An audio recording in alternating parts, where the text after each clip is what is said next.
हाँ तो मेरे प्यारे बच्चों, आप सभी का स्वागत है हमारे और आपके इस प्यारे से यूट्यूब चैनल मृत्युंजय एकेडमी पर। आज हम लोग पढ़ेंगे प्रकाशिकी यंत्र ऑप्टिकल इंस्ट्रूमेंट, जिसमें हम लोग संयुक्त सूक्ष्मदर्शी, खगोलीय दूरदर्शी और परावर्ती दूरदर्शी के बारे में पढ़ेंगे। ठीक है, थ्योरी आज आपकी क्लियर कराएंगे और नेक्स्ट वीडियो में इसके आपको न्यूमेरिकल मिल जाएंगे। तो देखिए, बात करते हैं सबसे पहले समंजन क्षमता, जो कि हमने मानव नेत्र के पार्ट 1 में आपको बताई थी कि समंजन क्षमता क्या होती है। नेत्र की फोकस दूरी घटाने और बढ़ाने की क्षमता को हम लोग समंजन क्षमता कहते हैं। नेत्र लेंस जो होता है वो अपने अकॉर्डिंग फोकस दूरी बढ़ा लेता है, अपने अकॉर्डिंग घटा लेता है। अगर वस्तु दूर स्थित है उस समय नेत्र हमारे मांसपेशियां जो होती हैं वो श्रांत अवस्था में पड़ी रहती हैं, ढीली पड़ी रहती हैं, फोकस दूरी ज्यादा होती है। अगर वही और वक्रता त्रिज्या कम होती, अगर वही नेत्र लेंस या वस्तु हम पास से देख रहे हैं तो हमें आगे जो मांसपेशियां होती हैं वो सिकुड़ जाती हैं, मांसपेशियां सिकुड़ जाती हैं, इसके साथ ही साथ फोकस दूरी कम हो जाती है और वक्रता बढ़ जाती है। नेत्र की इस क्षमता को हम क्या कहते हैं? समंजन क्षमता कहते हैं। अब बात करते हैं दर्शन कोण की। दर्शन कोण क्या होता है? दर्शन कोण वह कोण जिसके माध्यम से हम वस्तुओं को देखते हैं या किसी वस्तु के साथ हमारा नेत्र कितना कोण बना रहा है। समझ रहे हैं? किसी वस्तु से हमारा नेत्र कितना कोण बना रहा है वो क्या कहलाता है? दर्शन कोण कहलाता है। जैसे मान लीजिए हम कह दें दूर पहाड़ी पर बैठा व्यक्ति एक चिड़िया से भी छोटा दिखता है। क्यों? क्योंकि व्यक्ति अगर दूर पहाड़ी पर बैठा है तो उसका जो दर्शन कोण होगा वो कम होगा। दर्शन कोण जितना कम होगा वस्तु उतनी छोटी दिखेगी, दर्शन कोण जितना अधिक होगा वस्तु उतनी बड़ी दिखेगी हमको। तो दर्शन कोण पर वस्तु डिपेंड करती है कि दर्शन कोण आपका छोटा है या दर्शन कोण बड़ा है। अगर दर्शन कोण छोटा है तो वस्तु छोटी दिखेगी, दर्शन कोण बड़ा है तो वस्तु बड़ी दिखेगी। क्लियर हुआ? कह सकते हो कोई वस्तु हमारी आंख पर, परिभाषा क्या लिखोगे? कोई वस्तु हमारी आंख पर जितना कोण बनाती है उससे दर्शन कोण कहते हैं। उस वस्तु का हमारी आंख को दिखाई देने वाला आकार दर्शन कोण पर ही निर्भर करता है और दर्शन कोण जितना अधिक होगा वस्तु उतनी बड़ी दिखेगी, दर्शन कोण जितना छोटा होगा वस्तु उतनी छोटी दिखेगी। बात समझ में आई? नेक्स्ट हेडिंग है आपकी आवर्धन क्षमता। जैसे इसका एक अगर चित्र बनाने समझाएं दर्शन कोण का।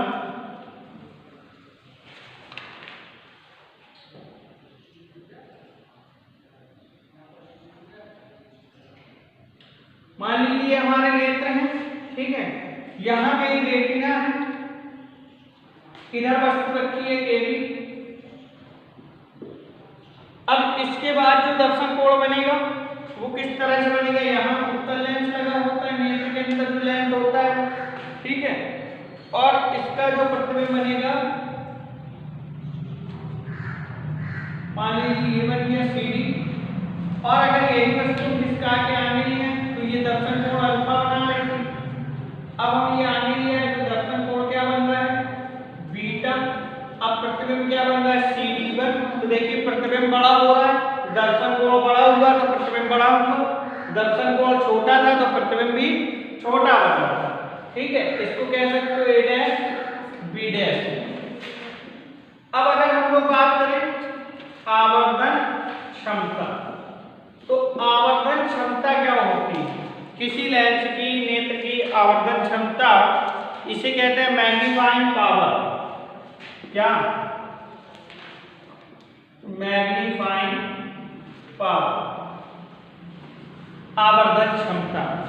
तो आपको क्या है लिखना है इसमें डेफिनेशन? किसी प्रकाशिक यंत्र की, किसी प्रकाशिक यंत्र की आवर्धन क्षमता यंत्र से बने प्रतिबिंब, किसी प्रकाशिक यंत्र की आवर्धन क्षमता यंत्र से बने प्रतिबिंब द्वारा आंख पर बनने वाले दर्शन कोण तथा बिना यंत्र के आंख पर बनने वाले दर्शन कोण के अनुपात को आवर्धन क्षमता कहते हैं। ठीक है, या दूसरी डेफिनेशन आप कह सकते हैं किसी वस्तु द्वारा अंतिम प्रतिबिंब द्वारा आंख पर बना दर्शन कोण तथा वस्तु द्वारा आंख पर बने दर्शन कोण के अनुपात को आवर्धक क्षमता कहते।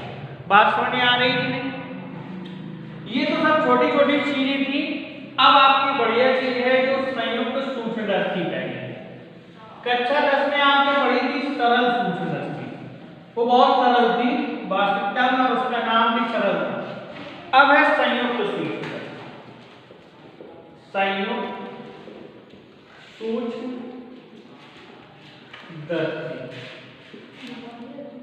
ठीक है। संयुक्त सूक्ष्मदर्शी कंपाउंड माइक्रोस्कोप, इसे बोलते हैं कंपाउंड माइक्रोस्कोप। ध्यान से समझिए बेटा, अच्छी चीज होती है, पेपर में लिखने को आ जाती है। तो संयुक्त सूक्ष्मदर्शी, खगोलीय दूरदर्शी या परावर्ती दूरदर्शी, ज्यादातर इनसे ये पूछ लेते हैं आपसे। तो सबसे पहले इसका चित्र समझिए, चित्र कैसा बनता है, ठीक है। हम आपको बना के समझाएंगे, चाहते तो हम बना भी देते, लेकिन हम बना के समझा रहे हैं। तो इस सूक्ष्मदर्शी में दो लेंस लगे हुए हैं। एक लेंस को बोलते हैं अभिदृश्यक और एक लेंस लगा होता है उसको बोलते हैं नेत्रिका या अभिनेत्र, है ना, नेत्रिका या अभिनेत्र। ये लेंस जो होता है नेत्र के पास, इसको अभिनेत्र या नेत्रिका, और इस लेंस को बोलते हैं अभिदृश्यक। ये पतली नली में दो लेंस लगे होते हैं। अभिदृश्यक लेंस जो होता है वो कम फोकस दूरी का छोटा उत्तल लेंस होता है, इसे वो कहते हैं। अभिनेत्र जो होता है अधिक फोकस दूरी का बड़ा लेंस ई होता है। ऑब्जेक्टर और आईपीस। अब प्रतिबिंब बनाने के लिए देखो, इसमें तीन चीजें लिखनी होती है। सबसे पहली चीज तो सूक्ष्मदर्शी का प्रयोग क्यों करते हैं, ठीक है, या दूरदर्शी का प्रयोग क्यों करते हैं, भाई आंखों से भी तो देख सकते हैं। अब इनका प्रयोग हम इसलिए करते हैं जो वस्तुएं या जो चीजें हम आंखों से नहीं देख पाते उनको देखने के लिए कंपाउंड माइक्रोस्कोप का प्रयोग करते हैं। जैसे कीटाणु होते हैं, जीवाणु बहुत छोटे छोटे होते हैं, कुछ माइक्रोन में, नैनो में, वो हमको नग्न आंखों से नहीं दिखते। तो उनको देखने के लिए हम किसका प्रयोग करते हैं, सूक्ष्मदर्शी। यानी सूक्ष्म वस्तुओं को देखने के लिए सूक्ष्मदर्शी, और दूर स्थित वस्तुओं को या खगोलीय पिंडों को, ग्रहों को, तारों को देखने के लिए खगोलीय दूरदर्शी, ठीक है। पहली चीज ये लिखेंगे। फिर इसकी रचना लिखनी होती है। रचना में क्या लिखेंगे, रचना होती है इसमें धातु की एक लंबी बेलनाकार नली होती है जिसकी एक ओर अभिदृश्यक तथा एक ओर अभिनेत्र लेंस लगा होता है, ठीक है। अभिदृश्यक लेंस को क्या कहते हैं, ऑब्जेक्टिव लेंस, और अभिनेत्र लेंस को आईपीस लेंस, इसीलिए ओ और ई लिखा है। और ये हमने बता दिया, ये आपका छोटा लेंस और कम फोकस दूरी का होता है, ये बड़ा लेंस होता है और अधिक फोकस दूरी का होता है, ठीक है। आगे आप कहोगे कि इसके फोकस पर क्रॉस तार लगे होते हैं जिसको क्रॉस पिनियन अरेंजमेंट के द्वारा या दंतुर दंड चक्र व्यवस्था द्वारा व्यवस्थित किया जाता है। फिर इसमें प्रतिबिंब का बनना क्या होता है, अभिदृश्यक लेंस से कुछ दूरी पर एक वस्तु रख देते हैं। जो वस्तु का हमें प्रतिबिंब देखना होता है उसको कहाँ रखते हैं बेटा, अभिदृश्यक लेंस के आगे। अब तो ये वस्तु रखी, इससे किरण चली, अभी इस लेंस को भूल जाइए और ये समझिए केवल एक उत्तल लेंस रखा हुआ, इससे कोई किरण चली और ये कहां से इस तरह से फोकस ऐप से ऊपर जाएगी, दूसरी किरण आपकी कहां से जाएगी, वक्रता केंद्र से, और जहां ये दोनों किरणें काटी वहां से क्या मिला हमको, इस वस्तु का प्रतिबिंब मिल गया, ठीक है। इतनी बात समझ में आई। ये ऐप हो गया, तो यहां गए तो ए डैश बी डैश हमको वस्तु का प्रतिबिंब मिला। ये किसके लिए, प्रथम लेंस के लिए। अब जो द्वितीय लेंस रखा था उसको लगा मेरे लिए क्या रखी है, वस्तु रखी, इनसे फिर से ऐसे किरण चली और एक किरण ऐसे भी, एक किरण ऐसे भी। अब ध्यान दो, ये हेल्थी आ रही तो आगे कहीं नहीं मिली, तो इनको क्या किया, पीछे एकत्रित कर लिया, इनको पीछे हमने एकत्रित कर लिया कि ये यहां कहीं मिल गई। समझ रहे हैं?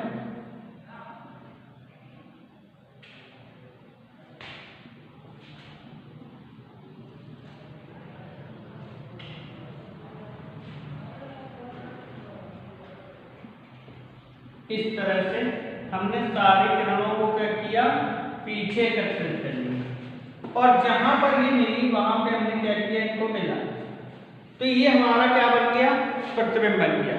ये FO, ये FE, ये वस्तु रखी थी किसके लिए, अभिदृश्यक के लिए, तो युगो, और इसका प्रतिबिंब यहाँ पर बना, तो ये कहलाएगा VO। ये दूरी अभिदृश्यक के लिए वस्तु की दूरी का काम की, तो UE, और जहां पे ये प्रतिबिंब बना उसको कहते हैं D, स्पष्ट दृष्टि की न्यूनतम दूरी, क्योंकि इसमें दो आवर्धन क्षमताएं आपसे पूछी जाती हैं। पहली आवर्धन क्षमता जब अंतिम प्रतिबिंब स्पष्ट दृष्टि की न्यूनतम दूरी पर बनी, दूसरी आवर्धन क्षमता जब अंतिम प्रतिबिंब अनंतता पर बनी या क्रांत नेत्र पर बनी। इसके अगर आपको फॉर्मूले याद हो गए तो सवालों में कोई कमी नहीं होगी। फॉर्मूले कैसे याद हो गए, ना ये चित्र समझ में आ गया, ठीक है। तो ये प्रतिबिंब का बनना था। अब ध्यान दो, इसमें क्या ध्यान देना है, सब कुछ तो हमने आपका लिख दिया है, बस ये कोण छोड़ दिए भी, ये अल्फा वस्तु द्वारा और ये बीटा, ठीक है। अब आपको देखो सॉल्व करना है, और ये प्रतिबिंब का नाम दे दो कि A double dash B double dash. देखो इतनी छोटी सी वस्तु रखी थी बिल्कुल, इतनी सी, और इतना बड़ा दिखने लगी, हम साफ साफ देख पा रहे हैं कि नहीं। तो सबसे पहले लिखेंगे आवर्धन क्षमता सूक्ष्मदर्शी। तो अंतिम प्रतिबिंब द्वारा आंख पर बना दर्शन कोण, आंख पर बना दर्शन कोण अपॉन वस्तु द्वारा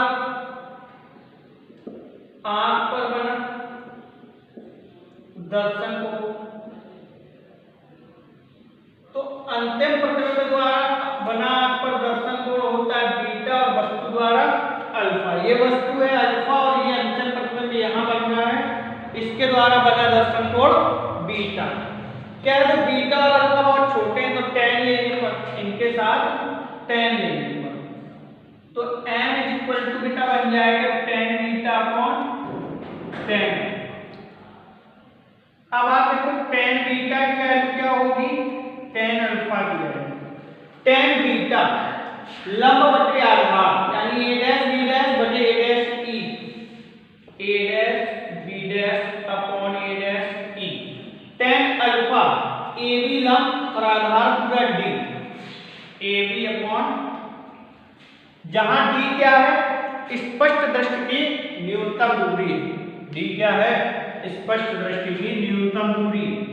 tan beta a dash b dash upon a dash e, A B upon d, ये d ऊपर ये नीचे, a dash b dash into d, a dash e into A.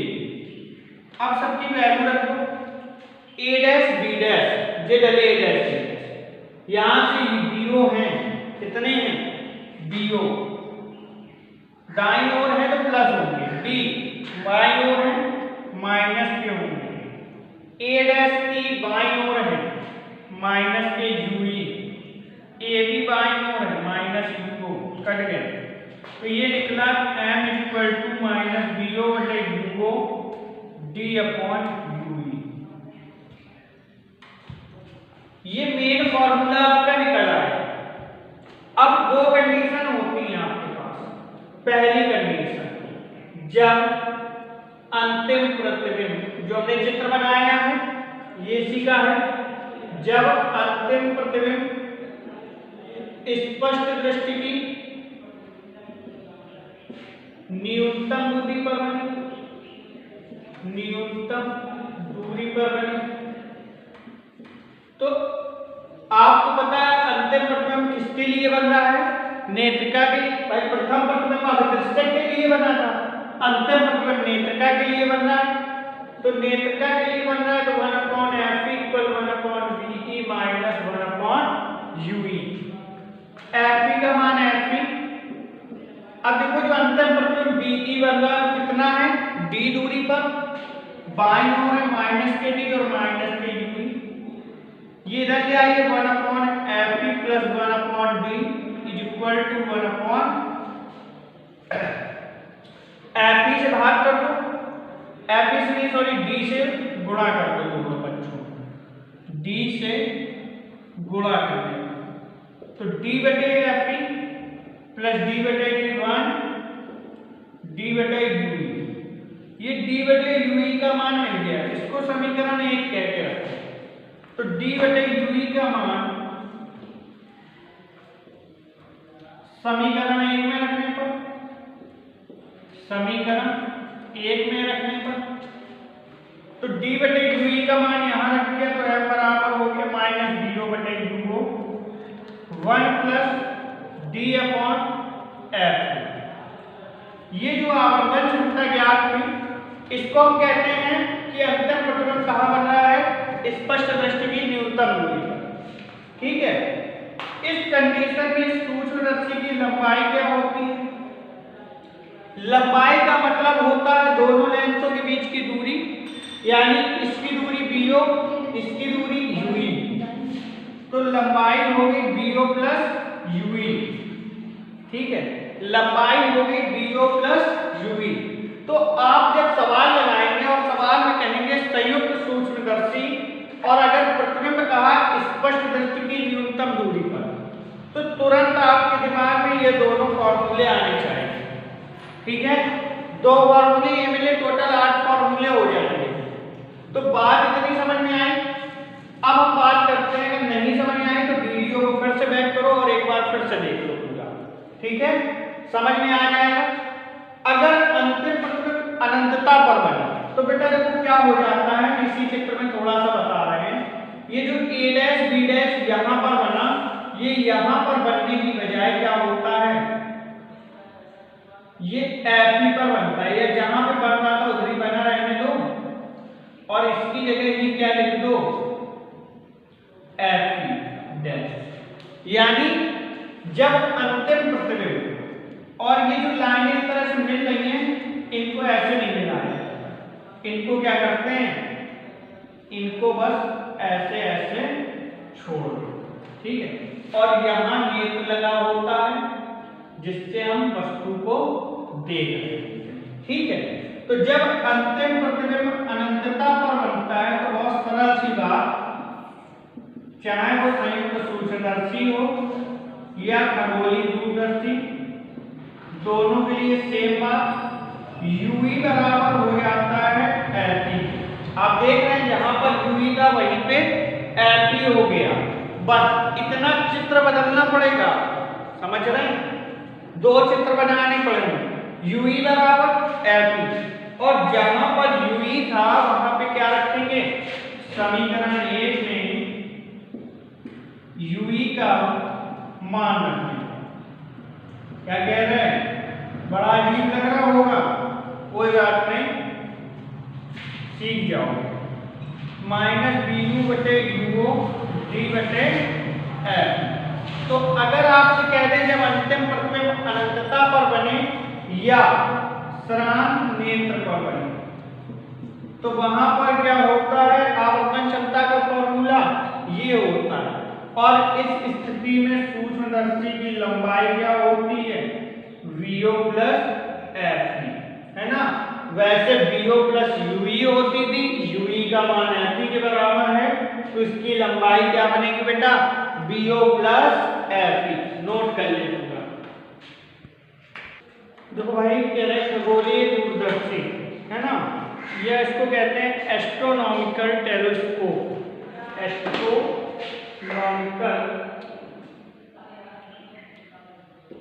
Telescope.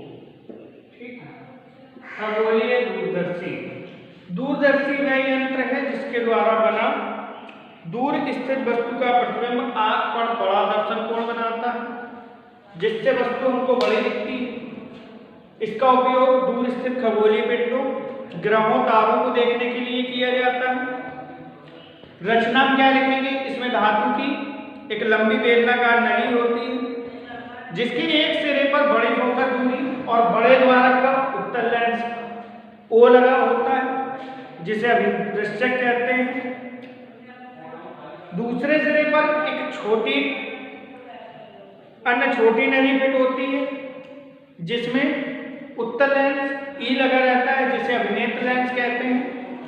और ये नली पे एक दंतुर दंड चक्र व्यवस्था लगी है। कौन सी? दंतुर दंड चक्र व्यवस्था।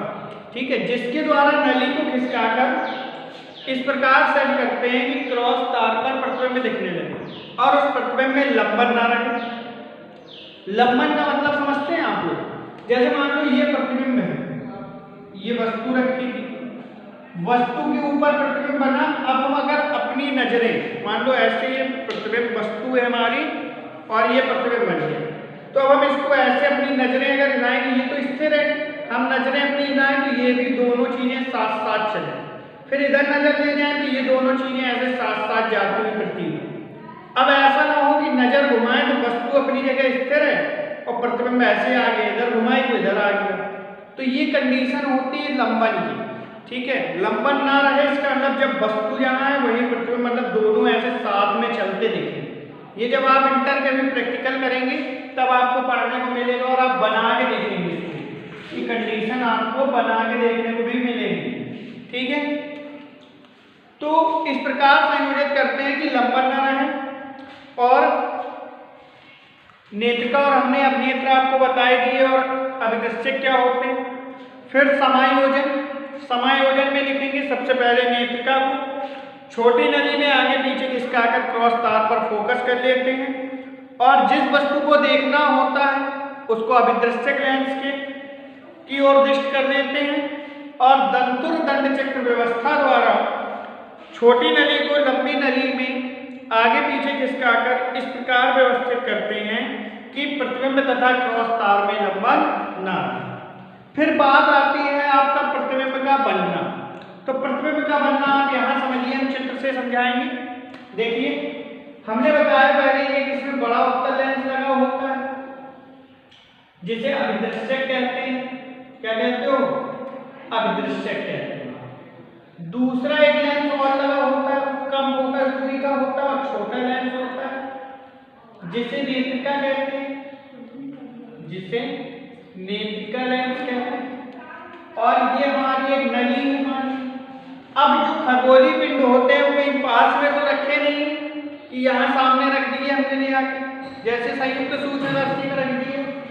ये तो अनंत से कहीं आ रहे होंगे, जैसे सूर्य से किरणें आती, सूर्य से किरणें अनंत से आती भी मानते हैं। ऐसे ही खगोलीय पिंडों की जो किरणें होंगी वो कहाँ से आएंगी? क्यों बच्चे लोग? अनंत से। तो अनंत से आने वाली किरणें इस तरह से आएंगी। एक किरण इस तरह कहीं गिरी और दूसरी किरण आपका वही दूर क्या होता है और इस तरह से आ गई। दूसरी किरण आपकी वक्रता केंद्र से जाएगी, ये आपने निकाल दिया।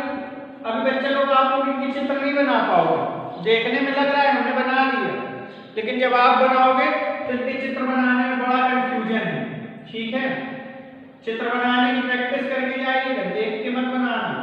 पेपर में देख के भी नहीं बना पाओगे, प्रैक्टिस करनी पड़ेगी। जहां ये काटे वहां पे एक हमें प्रतिबिंब प्राप्त हो गया ए डैश। मान लो कहीं अनंत की वस्तु स्थित थी ऐसे, ठीक है, अनंत दूरी ए भी वस्तु स्थित है, ठीक है, और ए डैश बी डैश उसका उल्टा प्रतिबिंब मिल गया। ये जो प्रतिबिंब मिलता है हमको ये एफओ पे मिलता है, यहाँ कहीं एफ डैश होता है और जहां पे ये प्रतिबिंब मिलता है उसको हम लोग क्या कहते हैं? एफओ कहते हैं। ठीक है, चलो इस दूरी को एफ और ये दूरी तो वही बनी हुई बात यूई। अब यहां से किरण चली किस तरह से गई और एक किरण ऐसे भी फैल गई, तो ये जहां पे ऐसे मिल गई हमको उधरी पे क्या बन गया? हमारा प्रतिबिंब बन गया।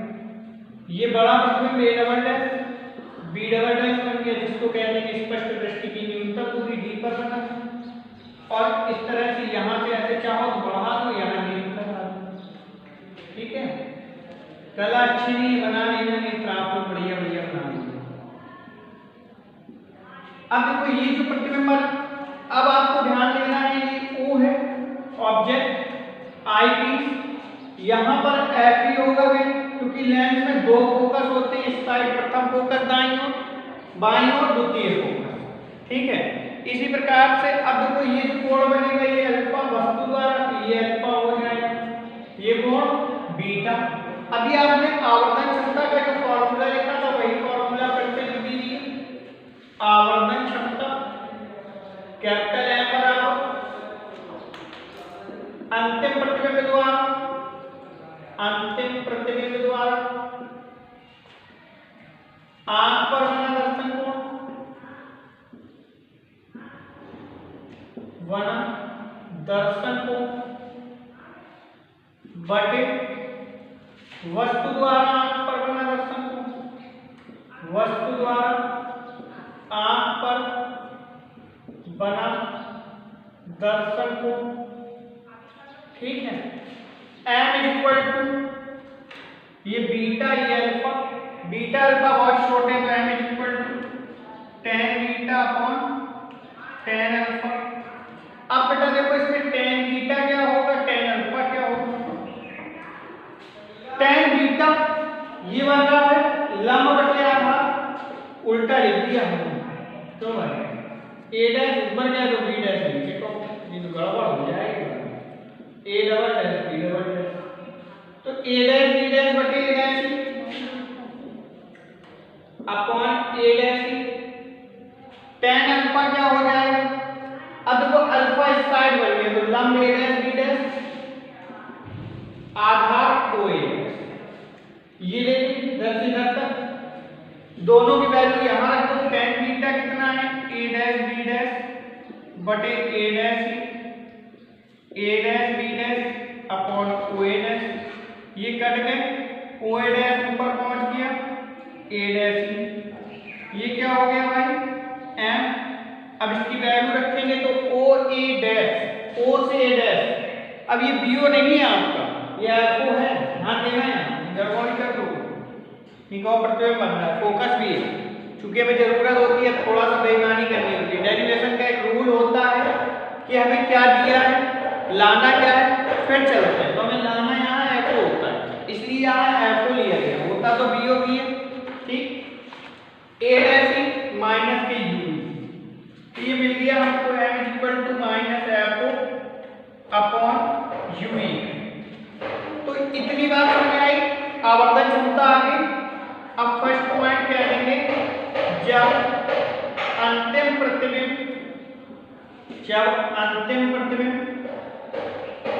स्पष्ट दृष्टि की न्यूनतम दूरी पर बने,